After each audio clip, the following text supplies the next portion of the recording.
kami akan pergi dari sini. Aku akan membawa Pangeran Madukrama pulang ke kerajaan. Dan aku akan melaporkan semuanya. Hanya aku tidak tahu apa nanti yang akan dilakukan oleh raja kami. Kraing Bandang, aku akan ikut denganmu ke Istana Karang. Teater Sanggar Cerita mempersembahkan serial Sandiwara Radio Babat Tanah Leluhur. Saatnya hampir tiba. Sebentar lagi rasa sakit itu akan tiba. Aku akan menghentikan semedi itu setelah aku mendapatkan tanda-tandanya. Babat Tanah Leluhur,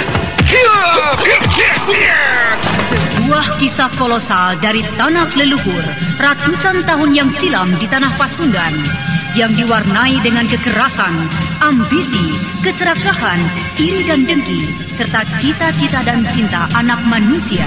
Kau belum juga mengatakan siapa pembunuhnya.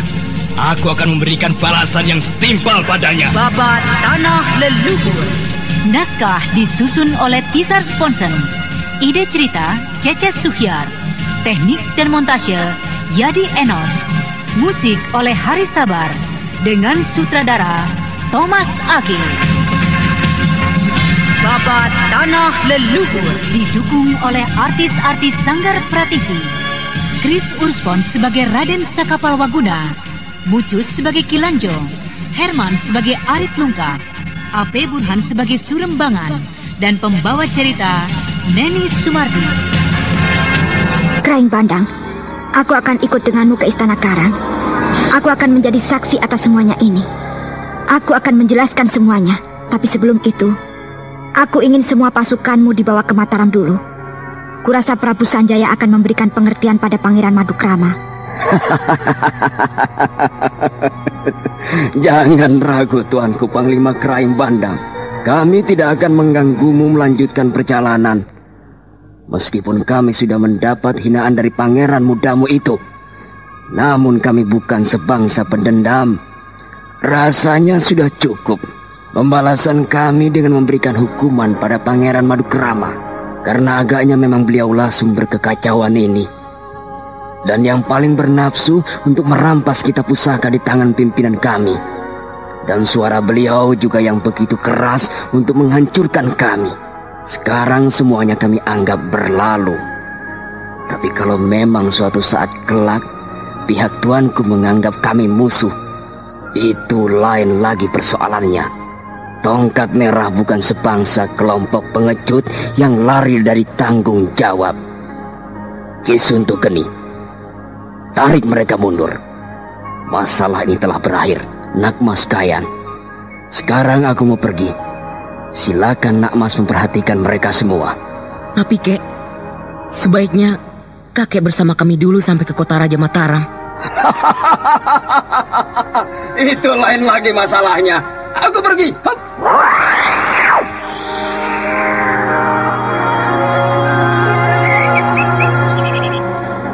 Terima kasih Kayan. Nyai Antingulan, sekarang kami akan ikut dengan Nyai ke Mataram. Baiklah, kita akan ke Mataram bersama-sama. Dan putraku juga akan ke Mataram, karena memang dia tinggal bersamaku di Mataram. Maaf Antingulan, aku rasa Kayan sudah aman bersamamu untuk kembali ke Mataram. Dan kurasa tak akan ada yang mengganggu perjalanannya lagi. Maka aku rasa aku tidak perlu lagi mengantarnya sampai ke Mataram. Tapi Tuanku Pandu, sebaiknya teruskanlah pengantaranmu ke Mataram, karena kita akan bisa berbincang-bincang lebih banyak lagi tentang segala sesuatunya. Maaf Antingulan, sebagaimana pesan dari Gusti Prabu Purbaya, bahwa aku harus segera kembali ke Karangsedana, karena ada urusan lagi yang akan kuselesaikan di sana. Sebenarnya aku ingin sekali ke Mataram, namun karena sudah ada kau di sini dan sudah bertemu dengan putramu, maka aku yakin dan percaya akan keselamatan putramu. Maka itu aku mohon izin dan mohon pamit untuk kembali ke Karangsedana. Paman Pandu, sebaiknya Paman ikut saja terus sampai ke Mataram. Apakah Paman tak suka padaku, sehingga Paman melepaskan aku di tengah perjalanan seperti ini? Kayan, ku harap kau mengerti. Bukankah kau sendiri mendengar perintah Gusti Prabu Purbaya padaku? Maka itu rasanya aku tak perlu lagi ke Mataram. Karena setibanya di sana pun, aku akan menyerahkan dirimu pada kedua orang tuamu. Setelah itu, aku akan pulang kembali. Toh tak ada yang perlu lagi kita bicarakan. Semua pengalaman dalam perjalanan ini agaknya telah berakhir di sini. Karena kita semua mengalaminya. Ya, kurasa kau mengerti, Kayan. Sebagai seorang pemimpin, kau akan bisa berpikir dengan bijak bahwa sesungguhnya waktu adalah sesuatu yang amat berharga. Orang-orangmu pasti akan terus mengawalmu secara bergantian di setiap kadipaten yang kau lewati. Iya, Paman benar. Tapi aku tak akan bisa memberikan kenang-kenangan pada Paman sebagai tanda terima kasihku. Tak perlu, Kayan. Nanti suatu saat kita akan bertemu kembali. Sekarang yang penting bagimu adalah menata dirimu untuk lebih maju pada waktu yang akan datang. Kau akan bisa menjadi orang yang terbaik. Aku akan bangga kalau bisa mendengar namamu kelak. Oh ya, Anting Wulan, kuharap kau tidak tersinggung dengan caraku ini. Tapi aku benar-benar banyak urusan di keraton.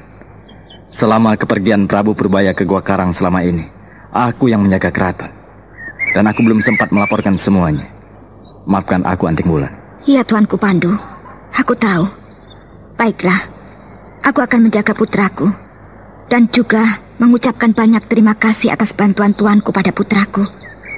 Karena kalau tidak ada Tuan Panglima, entah apa yang terjadi pada putraku. Sudahlah, Anting Wulan. Semuanya sudah terjadi, dan semuanya menjadi tanggung jawabku. Dan itu memang harus aku lakukan. Sekarang aku mohon diri. Aku akan kembali ke Karangsedana. Aku akan menceritakan semuanya pada Gusti Prabu Purbaya. Tuanku Kraing Bandang, aku atas nama orang-orang Karangsedana mohon maaf pada Tuan karena kesalahpahaman ini.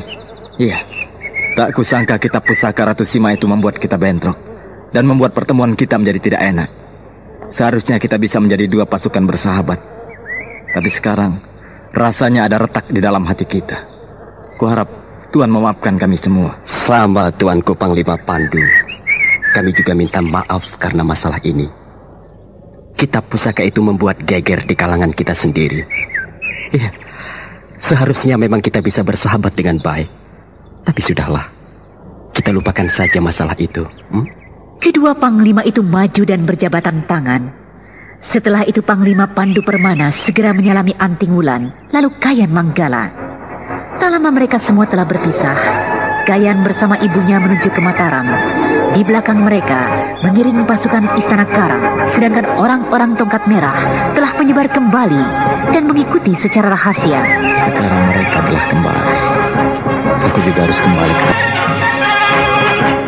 Pandu Permana terus memacu kudanya. Di belakangnya menyusul 5 orang prajuritnya. Tak lama kemudian, mereka semua sudah memasuki sebuah desa di mana mereka pernah menginap. Dan tiba-tiba, Pandu Permana menghentikan kudanya.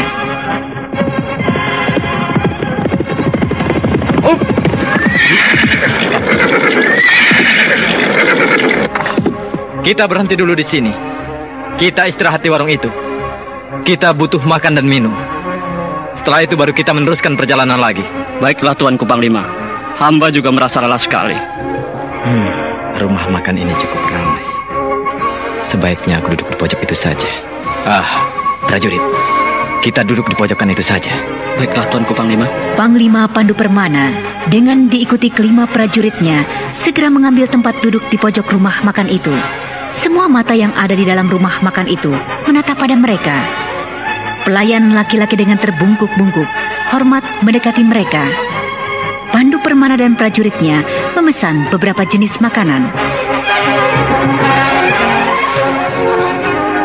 Prajurit, setelah ini kita baru melanjutkan perjalanan dan tidak perlu berhenti lagi kecuali malam nanti.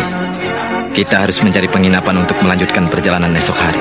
Oh ya Tuanku Panglima, bagaimana laporan kita nanti pada Gusti Prabu? Kalau Gusti Prabu menanyakan kenapa kita tidak sampai ke Mataram? Tenang saja prajurit, biar nanti aku yang menerangkan semuanya. Ini adalah tanggung jawabku. Aku yakin Gusti Prabu akan memakluminya. Nah, sekarang mari kita keluar dari sini. Kita harus melanjutkan perjalanan lagi. Mari Tuanku. Setelah membayar semua yang mereka makan, akhirnya Pandu Permana dan kelima prajuritnya keluar dari rumah makan itu dan melanjutkan kembali perjalanan mereka menuju ke kota raja Karangsedana.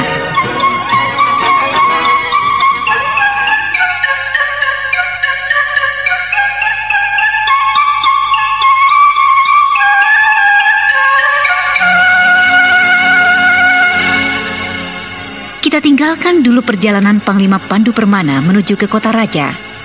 Sekarang marilah kita lihat keadaan di Keraton Karangsedana. Siang itu di ruang utama keraton, tampak Purbaya dan Ki Jangkung serta Cempaka sedang duduk membicarakan sesuatu yang amat penting. Paman Jangkung, sengaja aku memanggil Paman kemari karena ada sesuatu yang perlu aku bicarakan. Dan aku harap Paman bisa memberi sedikit pandangan yang mana baiknya yang harus kita lakukan. Silakan Gusti Prabu. Begini Paman, aku ingin mengalihkan pembangunan yang kita lakukan selama ini ke Kadipaten Cisulung. Karena selama ini agaknya kita tidak pernah menoleh ataupun melirik kadipaten itu. Aku tidak ingin nanti Adipati Kastaprata mengatakan bahwa aku pilih kasih karena kita telah memberikan bantuan pada kadipaten lain. Iya, Gusti benar. Selama ini pun sebenarnya hamba ingin mengatakan hal itu pada Gusti Prabu. Tapi berhubung Gusti Prabu begitu sibuk, Gusti pulang dari Mataram lalu pergi lagi ke Gua Karang. Dan setelah tiba di sini kembali, Gusti mengalami sesuatu hal yang menegangkan lagi. Karena adanya prajurit yang dibawa Pangeran Madukrama itu. Ya, semoga saja tak ada lagi gangguan yang berarti. Dan rencana Gusti bisa berjalan dengan baik. Benar Paman. Semoga saja semuanya bisa berjalan dengan baik. Dan agaknya Cisulung memang harus dibangun. Karena mereka juga rakyat dan orang yang setia mengabdi pada Karangsedana. Benar Gusti Prabu. Tapi kapan kita harus ke sana dan membicarakan semuanya pada Adipati Kastaprata? Aku rasa kita perlu mengirim surat dulu pada Adipati Kastaprata. Nanti setelah mendapat balasan dari sana, barulah Paman Jangkung pergi ke sana bersama Paman Pandu. Kurasa Paman berdua bisa membicarakan semuanya dengan tuntas. Lalu setelah itu, barulah kita mengirimkan apa-apa yang diperlukan di sana. Kita akan mengirimkan para ahli bangunan ke sana. Ampun Gusti Prabu. Apakah tidak terlalu lama menunggu kepulangan Panglima Pandu Permana dari Mataram?